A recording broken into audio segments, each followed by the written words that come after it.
Hey guys, welcome back. Okay, so you wake up one morning and you realize, oh, geez, I'm gay. And then a couple years later, you wake up one morning and you realize, oh, I'm fat too. That's not my story. That's Michael Miracle's story. And I hope you enjoy. So being fat and gay, being fat didn't really make them. It didn't make or break my experience when I was just like growing up. I mean, yeah, people would tease me a little bit, but they didn't tease me that much. They would tease me more so about being dark skinned and being ugly, and then my weight was under a deeper microscope, under a deeper lens when I started to become more acclimated to the gay community. So my friends that I had at the time, we known each other for we were like 15, 16. Yeah, we were 15, 16. So we were just coming out and we were just this brand new world of being gay. And all three of them were all three of them were skinnier and more attractive than me. But all three of them were skinnier than me. I was the only oddball, butterball, fat one of the group.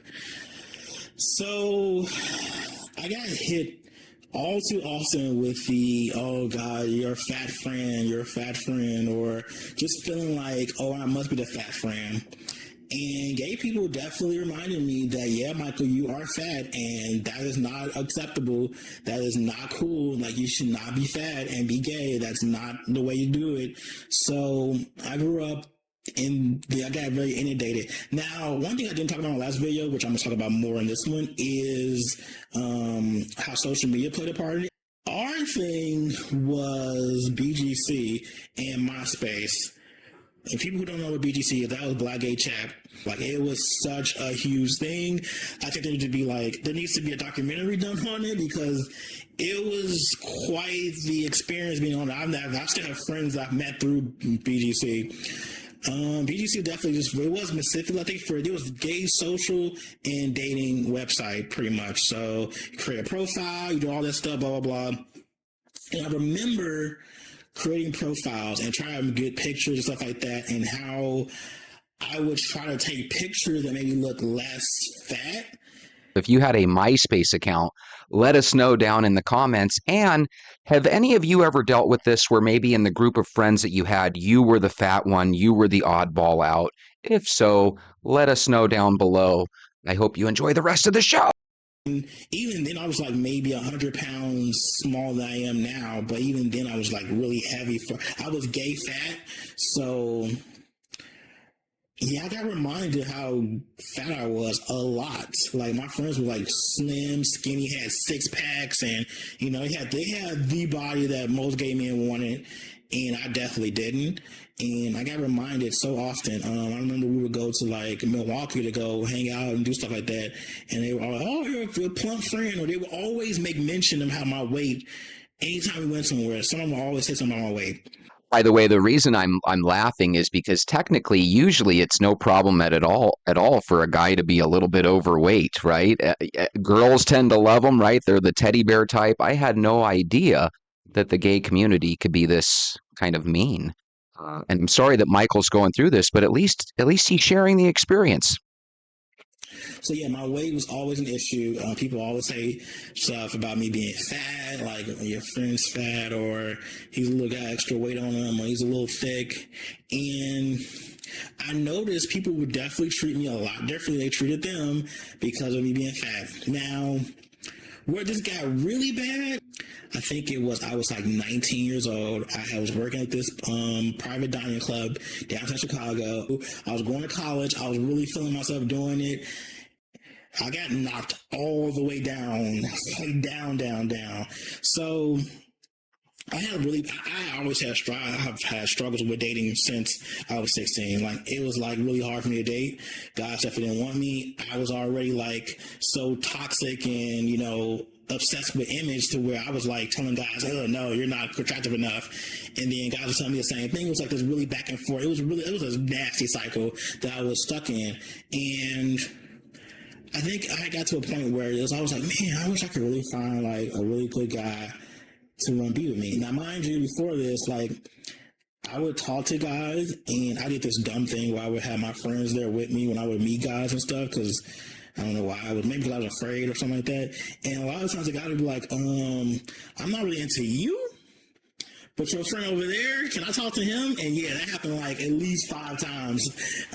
Has that ever happened to you? I think we've all had situations like that, right? You're at a party with a bunch of buddies, and then all of a sudden a girl comes up to you and she's like, "Hey, tell me about your friend." That can be devastating, right? So usually that's when I say, "Hey, my gay friend?" Just kidding, just kidding. Anyway, love how this story's going. I'm like, oh my God, like, no one wants to be with me. Oh my God, I'm so ugly and I'm so fat. So it happened a lot, and I felt that so many times from people. So we got to this one point where I was just feeling, I was on the phone with my best friend. I was like, oh my God, like, I just really want to find a really good guy. I was like 19. And my friend told me on the phone, verbatim, well, Michael, at the weight you are right, the weight that you are right now, you're not going to be able to find love. I was devastated. This was my best friend of maybe 10 years. Told me to my face that, Michael, you will not find love being the size you are. And I was like, I don't think that happens outside of the gay community. Ladies, if you've ever had one of your girlfriends give you the call, has she ever said something like, "You're just too big to find love"? I think that is devastating. I can't believe that a friend would say that. And to be honest with you, I don't think a true friend would. I wish that Michael here would mention his weight, because to me, he looks like he's not that big, but then again, it's hard to tell. I was so appalled. Like, man, it was hard. And the worst part about it was that the other gay people that was in my life at that time, they all agreed too. Like, they're like, yeah, Michael, you're just, yeah. He said, like, he told me, like, yeah, he feels the same way. Yeah, your other friend feels the same way. So I'm like, damn. So all my friends feel like, yo, fat ass ain't gonna never find love. Like, I'm like, well, damn, y'all just think I'm just gonna be this like unlovable blob of crap because I'm fat and that's it. So at that point, we stopped being friends. I stopped being friends with all. Actually, this is the point when I excommunicated myself from like all gay activities completely. I feel like, okay, I gotta just shut down, get away from all of this, which was probably the best thing for me at that point because that was really hard. I cried so hard that happened, and that shit followed me to like the rest of my life. I'm like, man, Michael, maybe if you weren't so fat, you might be able to find a boyfriend. Maybe if you weren't so fat, you'd probably be able to have sex more. Or maybe you weren't so fat, you blah, blah, blah. It just kept going in my head. And even before he said that, there would always be like these little like subliminals they would throw at me. Like, we'd be at a store, we go shopping. He'd be like, oh, Michael, it would be so cool if we both were the same size. Mind you, he's like a 32 in the waist and stuff. Me, I'm like a 36. So there's no possible way we can have the same size. So Okay, so the gay community is a little bit harsh when it comes to your weight, because you know that anybody that's a waist size 36 is probably barely around 200 pounds. So unless he's 5'7" or 5'6", he doesn't look too overly big. If you can guess what he weighs, let us know down below. or my other friend be like, Michael, you eat food really, really fast. Maybe if you didn't eat so fast, you might not be as fat. I'm like, well, thank you.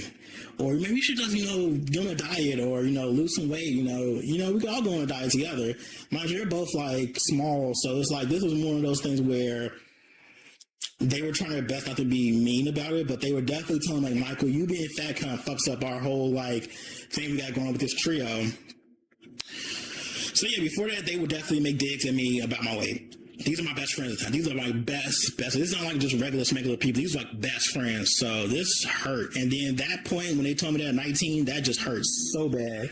So I feel like everything about me. I was in school. I was doing really good in school. I had a really good job. And all those things about myself didn't matter because I was fat. So all that stuff meant nothing. It meant complete trash. And I just felt like garbage. And that followed me for a while. I think that kind of still follows me a little bit to this day, too. Because the way I interact and stuff and how I deal with things just kind of like puts me back like, that didn't feel good. When your friend tell you, like, your fat ass ain't gonna ever find love. Which is funny because I did find love a couple of times. Actually, right now I'm in a relationship. So, yeah. I don't think that your weight has any bearing over you finding love. It may make it harder because of how image conscious the gay community is and just how we put so much stock on attractiveness and beauty and body and all that stuff, and we put less emphasis on, creativity and intellect and things like that. We put that to the back. That's not that important. If you got a six pack and you fine as hell and you got a big booty, you can get anything you want to get, Camille. You can just go through any space regardless. So yeah, I think being fat is so tough because you're already told by people in society that you being fat is wrong, and then your self-esteem goes down even lower, and then when you try to build yourself up, people just keep smashing you down, make you feel worse about yourself, and it's awful. Like, even now, like, we're in a new age where, being thick and, dad bods and, being a bear, like, these are supposedly, like, the new in thing. So some of my friends, well, I won't say friends, people on Facebook would be like, oh, thick guys winning and blah, blah, blah. I'm like, well, I'm not winning. Like, nobody trying to, like, get with me except for the people who fetishize bigger guys, but that's going to be a separate video. I'm glad that he made this video. I'm going to go ahead and link his channel in this show's description. What I'd like you guys to do is click on the link, go over to his channel and subscribe, and see if you can leave a message on one of his videos asking him to give us an update, because he too looks like he kind of quit the YouTube thing, and I think he's really talented. I don't know if anybody else has had these issues. I thought this would just be a good way for us to look behind the curtain into the gay community and how they look at people that are a little bit overweight. Anyway, with that being said, one of the things that we can all do is we can all take walks together. So why don't you guys go get your shoes? Let's go for a walk. Hi guys, it's Jesse. Sometimes I like to imagine people watching this part of the show, and I like to imagine them telling themselves that maybe today they'll actually start walking with Jesse. If that does describe you, or if you're getting closer to taking your first walk with me, I sure wish you'd let me know. I can do this, you can do this, we can do this. Let's do this.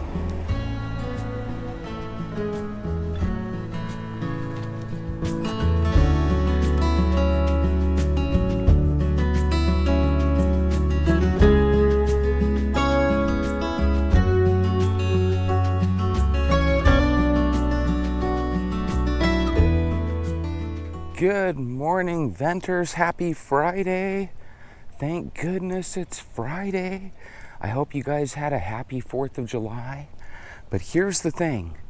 Today, our goal is to get over the guilt that we might have that's kind of clinging to us from yesterday.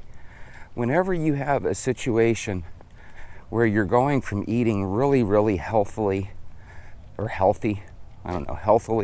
and then all of a sudden you're eating hot dogs and hamburgers and bratwurst and extra potato salad and chips and dip, right? The whole 9 yards that we go through on the 4th of July, including sweet stuff, right? Usually families have cupcakes for the 4th of July, or they might have fruit salad. There's so many yummy things that you're going to be eating and probably still have some leftovers from in your fridge today. The main thing we want to do is let that guilt go, because, guys, 4th of July is going to hit us once a year, every single year. And believe it or not, next 4th of July, you're probably going to have a similar diet for that day. So the main thing is enjoy your hot dogs and hamburgers. If you ended up taking home some leftovers, enjoy your leftovers. But the main thing is let's commit right here and now to ourselves and to all the other venters of the world that we're going to go right back to the plan. What's that, Jesse? I already forgot. Well, Bob, the plan is that we're going to go right back to walking, drinking water, and avoiding sugar as if the 4th of July never happened, right? Let's not live too much in the past. Let's live in the now, and let's look forward to the future. And the best way we can do that is to go right back to our walk. So that last Coca-Cola that you drank yesterday? We're taking that out of your calorie count right now. So when you walk, and considering that today is Friday and you're back at work, if you can take a walk at your lunch, If you could even take a walk when you get home in the late evening and do a little extra credit. Extra credit? Yeah, Bob, you remember extra credit. I know it's been a while, but even though we start off with a 10, 15, 20-minute walk, we're slowly upping that to 30 minutes. And if you've been walking a full half hour a day with me, I want you to contemplate extra credit, especially when you come off of a holiday where you might have pigged out a little bit. So what extra credit means is that when you're at lunch, take an extra little walk. When you get home, when it cools down in the late evening, go ahead and get out of your house and take a little bit of an extra walk. Guys, I don't consider extra credit walks.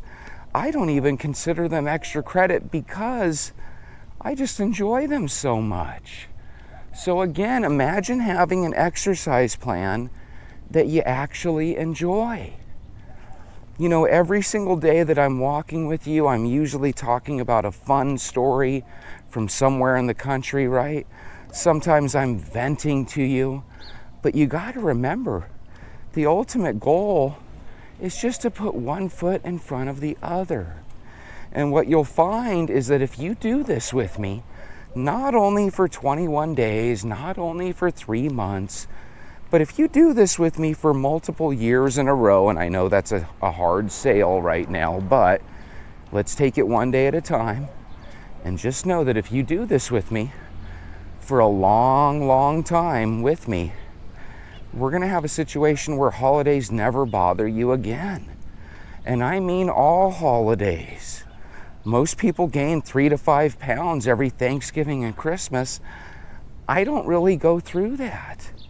And again, even if I were to lose or gain a pound or two, I would pretty much instantly start walking it off anyway.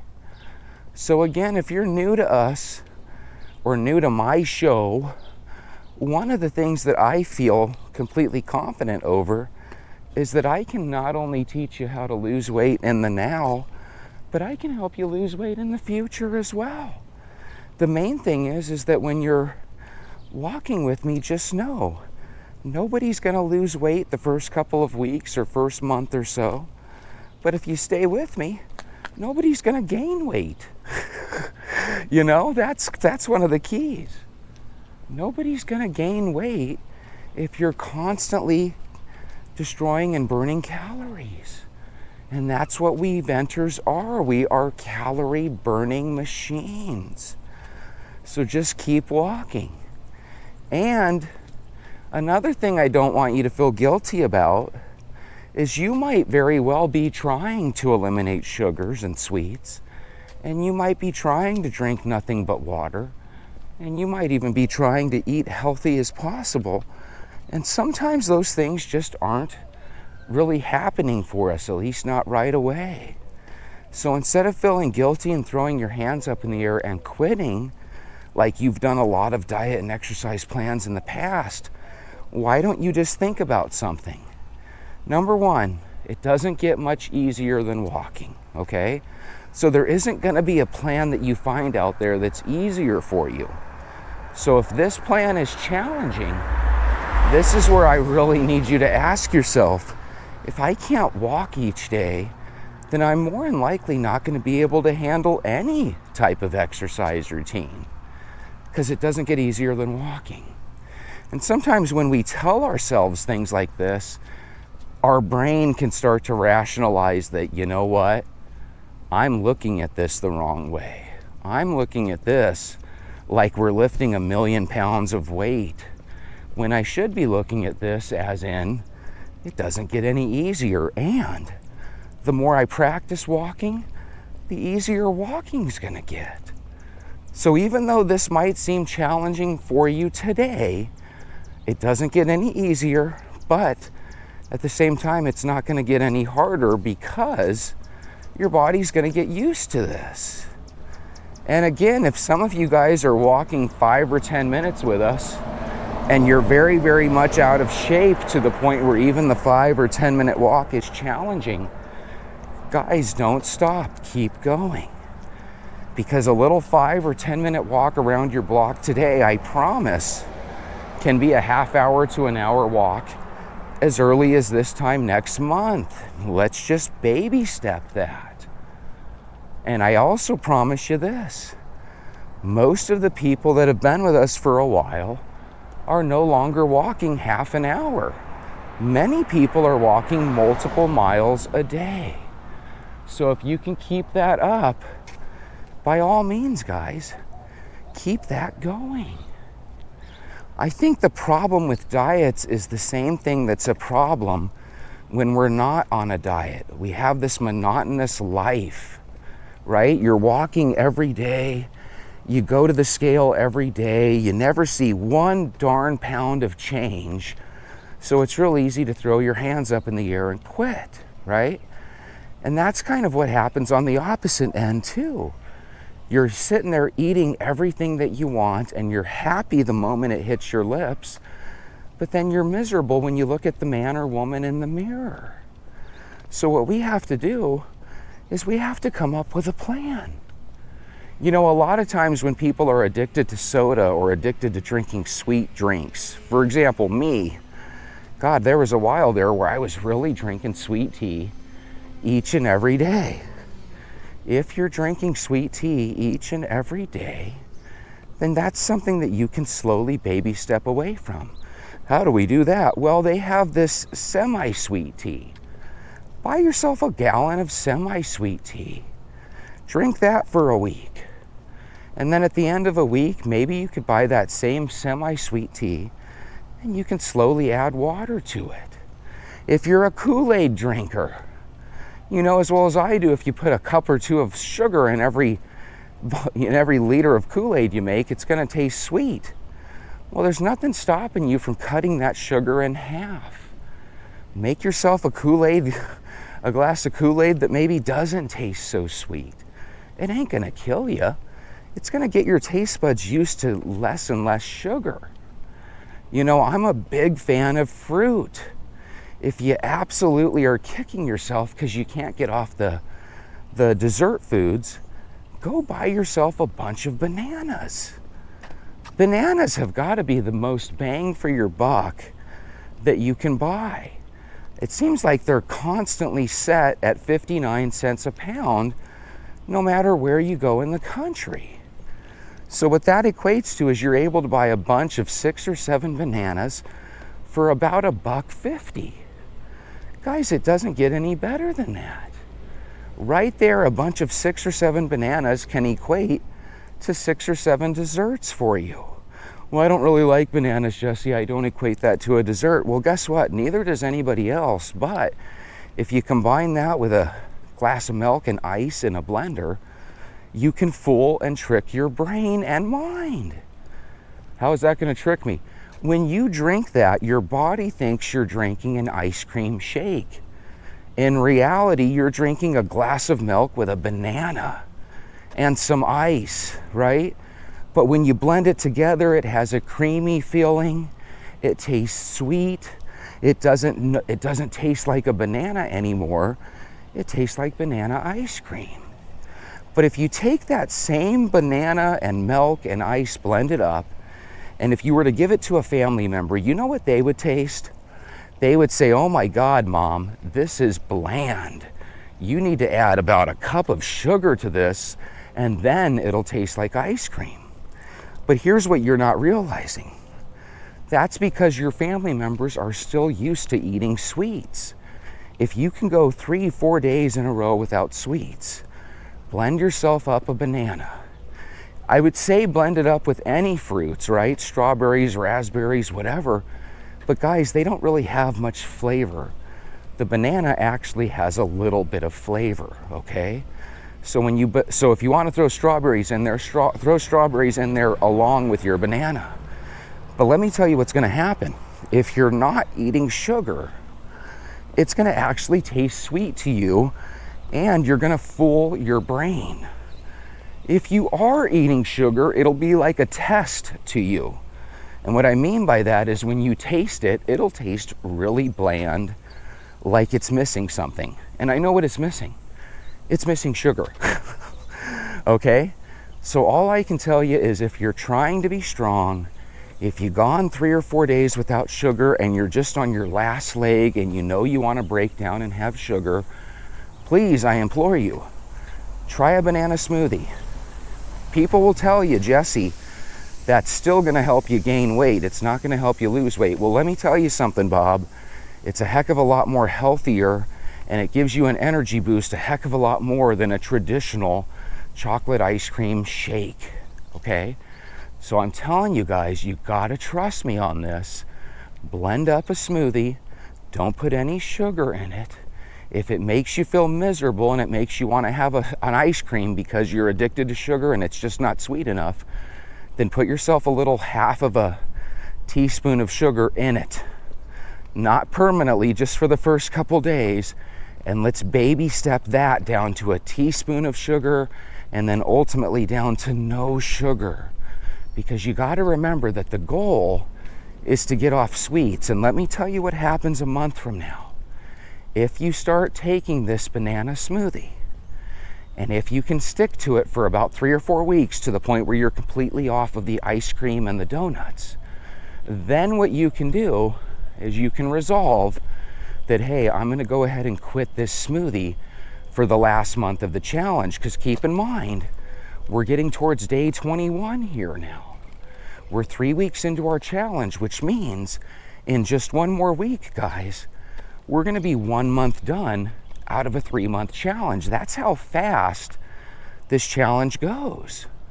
Keep in mind, Venters, we just finished one 90-day challenge, and now we're almost a third through our second challenge. So again, if you're new here, I promise you, before you know it, you'll be going into your second 90-day challenge. And remember, guys, in life, your body has no idea that you've got a 90-day plan. It just knows that you're walking a lot. It knows that you're avoiding sugar and not eating as much. So your body might actually be kind of a jerk right now. It might not want to lose 1 single pound for you. And the harder you try and the more baby steps you add, you might feel like you're just walking to a bridge to nowhere. But the reality is, what's going to happen is over the next 3, 4, 5 weeks, you're going to start losing weight. And once it starts coming off, it's going to be just like Elaine said. Elaine Bellew said, hey, the pounds are just flying off me now. And that's true. Elaine went from losing 24 to 27 to now 35 pounds in basically 100 days. Now, Elaine went a little above and beyond. Elaine does a lot of extra credit. She does a lot of working out. I don't think she limits herself to 20 or 30 minutes. I don't think she limits herself at all. I think she constantly challenges herself. But you know what? I'm sure Elaine would even admit she probably challenges herself a lot more now that she's into day 105, 106 than she did when she was in day 5 or 6. And you can copy this. You can do the same thing. And again, you want to know what's interesting about walking. Whether you walk for 30 minutes or 45, it feels about the same to your body. Now, if you work out 3 or 4 days a week at the gym, and all of a sudden you up that to 5 or 6 days, believe me, it's going to have an impact on your body that's not necessarily easy to overcome. But with walking, it's the opposite. You can add more time to your walk, and your body will probably enjoy it. Now, if you try to pull a Sean or a Lily and go on a 5, 6, 7, 8 mile tour, you might get blisters and sore. But again, you don't have to do that on day 1. Just build your way up there. So let's review real quick. If you're having trouble with sugar, which, guys, it shouldn't be 1 or 2 of you. It should be about 90% of you. If you're having trouble with sugar, then trust your boy. Get yourself a blender. Get yourself a bag of ice. Get yourself some milk. And if you're trying to avoid dairy, then what you can do is get yourself some oat milk or some silk milk or whatever the case might be, almond milk, right? And make yourself a smoothie. And again, don't forget, the first couple days, if it tastes like the blandest thing in the world, it's because it is. And that's why I tell you, when you're blending it up, you're not matching ice cream for ice cream. You're really not. A shake is going to have 200 to 300 calories depending on how much gooey, yummy stuff you put into it, right? And when you're having a banana smoothie, I think it works out to like 170 calories. So we're talking, it's going to boost up your energy. It's not going to spike up your sugar and then crash you down. It's going to be a smooth employment of the sugar, which is basically energy for your body. So what you could do is drink your shake, your smoothie, so to speak, and then take a walk. Use that energy that it gives you. And I'm telling you, you won't feel guilt, because when you eat it, you're like, wow, that feels like I took a vitamin B12 shot. I feel energized and ready to go. God, guys, I haven't really been turning the camera, but as I'm going by each different street, I'm turning my head and I'm looking as I'm crossing streets, and I just keep seeing more and more homes for sale.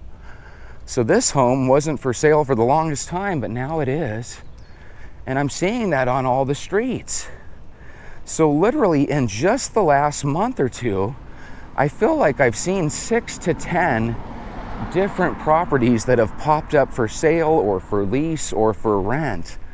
If that's happening where you live, let us know down in the comments. One of our Canadian viewers, Lily, gave me a suggestion in the comments yesterday. Lily said, hey, I don't want to sound silly, but what if you guys got some sort of headband or some sort of towel and threw it in the freezer and then maybe wrapped it around your neck or around your body in a way where that coolness could keep you cool while you're on your walk. And the reason she said that is because I live in Arizona, so even now at 7 in the morning or whatever time it is now, it's already 94 degrees and hot as heck. The reality is if you have some ice on you, it's probably going to melt pretty quickly. But she did make a good point. There's nothing that can hurt me with regards to at least looking into it. So I think when I get home, Lily, I think I'm going to go on Amazon and Walmart.com and see if I can maybe find something like you're describing, some sort of headband or towel that maybe has a gel insert or a liquid where it's captured inside, right? And then I can put it in the freezer, freeze that, and then put it on. It won't work for a whole half hour, but it would probably serve to keep me cool for at least a couple of minutes here and there, and that's better than nothing. If you had lost 50 or 60 pounds over the past 6, 7, 8 months, right? Nothing to do with walk, talk, vent, but let's just say you had lost some weight. Now it's the heat of the summer. Are you going to stop working out and risk gaining all that weight again? Probably not, okay? So now fast forward to now. You have not been losing 50 or 60 pounds over the last 5 or 6 months. You are still at 0 weight loss, right? So there's a million reasons for you to say, you know what, it's too hot. I'm going to go ahead and start this when it gets a little cooler out. Guys, that's a fool's errand there. Because what you're going to find is that even when it's cool out, there's a million reasons to quit. You know, I've seen bigger people, even during the coldest time of the year. I'm sure we've all seen this, where you look over and they're sweating bullets. Sometimes we are so big, it doesn't matter what the weather is. We're going to be sweating bullets and miserable, right? What you have to do is prepare yourself. Go through the fire with me. What do you mean go through the fire? Guys, the summer heat, God, that's reminiscent of going through the fire literally, okay? Let's go through the fire together. Let's get used to walking now so that when the summer ends and turns into the fall, we'll be ending this season and we'll be entering a new season where we are all walkers. And when you're a walker, where you're consistently walking for a half hour or more every single day, God, that's when your body is literally a machine, and it's going to start to become difficult for you to even gain weight. You know, you're going to experience that same thing that I experienced when I was in high school. I was 130 pounds soaking wet. I wanted to gain weight like crazy because I was playing sports and stuff, but I couldn't gain weight and I had no idea why. It's because I was walking to school instead of taking the bus. And my school is about 1.5 to 2 miles from my house. So we're talking every day. I was taking a 45-minute walk to school. And then after football practice and stuff, I would take a 45-minute walk home. No wonder I couldn't gain weight worth a crap. You know, walking is healthy, but if it keeps you skinny and you're in a sport like football where you don't want to be the smallest guy on the field, you know, it would be nice to be the smallest guy if I was the fastest, but God didn't bless me with world-class speed either. So it's like, okay, here's this slow guy that's built like a grade school kid playing high school football. Why the heck can't I gain weight? Why is Jesus ignoring me in my prayers? It's not that he's ignoring you, it's just that he created your body where if you walk, you're going to be extremely healthy, you know? So here I was not realizing that by walking, I might not have been helping my football career, right? But at the same time, I might have been laying down the groundwork to help you guys today. So maybe everything does happen for a reason. Yay! Guys, we're going to start changing lives, and we're going to change lives together. So when you're having a good, positive experience, I really wish you'd share it in the comments. But you want to know something else? If you're having a miserable experience with your walking, with water and drink and avoiding sugar, I would love for you to share that too. Misery loves company, and when you're going through a challenge like this, and it's 100 degrees outside, and you want to quit, sometimes just letting people know that's what your mindset is going through, sometimes that's what people need to hear so they know, okay, good, it's not just me.